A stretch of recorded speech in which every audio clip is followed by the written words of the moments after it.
আসসালামু আলাইকুম ওয়া রাহমাতুল্লাহি ওয়া বারাকাতুহু। আজকের ভিডিওতে আমাদের খুবই গুরুত্বপূর্ণ বিষয়বস্তু রয়েছে যে, বেরেলভি ইমামদের পিছনে নামাজ পড়া যাবে কি না? এর উত্তরে সরাসরি আমরা বলব দেরি না করে যে, বেরেলভি ইমামদের পিছনে নামাজ পড়া মাকরুহে তাহরিমি, তাদের পিছনে আপনি নামাজ পড়বেন না।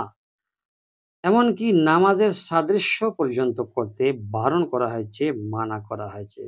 নামাজের সাদৃশ্য কিন্তু গ্রহণ করবেন না। বরং আপনি দূরের কোনো মসজিদে গিয়ে অথবা সম্ভব যদি না হয়, তাহলে আপনি একাকী নামাজ পড়বেন। নামাজ পড়া ছাড়া অন্যান্য বিষয় তাদের সাথে, যেমন উত্তম আচরণ প্রদর্শন করা, এই ধরনের। তারা যদি আপনাকে ওয়াহাবি বলে, তাতেও কোনো আপনার বললেও অসুবিধা নেই। কেননা কিছুদিন বলবে, তারপরে তারা চুপ হয়ে যাবে।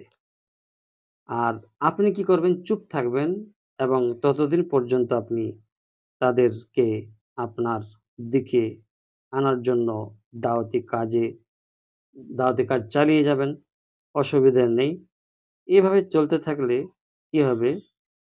একটা সময় আসবে ইনশাআল্লাহ তাবারাক ওয়া তাআলা, তারা ভ্রান্ত আকীদার উপরে যে ছিল সেগুলো বুঝতে পারবে। সেক্ষেত্রে তারা ফিরে আসতে একটা রাস্তা পাবে, একটা দিক পাবে।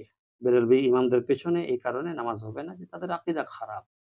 তাদের আকীদা যে রাসূলুল্লাহ সাল্লাল্লাহু আলাইহি ওয়াসাল্লাম হাজির নাজির, এবং রাসূলুল্লাহ সাল্লাল্লাহু আলাইহি ওয়াসাল্লাম সবসময় সব জায়গাতে যেতে পারে। আবার অন্যান্য আকীদা রয়েছে যেগুলো আ আপনার বাতিল আকীদা। তাই তাদের পেছনে নামাজ পড়া মাকরুহ তাহরিমি পড়বেন না। ভালো থাকবেন। আসসালামু আলাইকুম ওয়া রাহমাতুল্লাহি ওয়া বারাকাতুহু।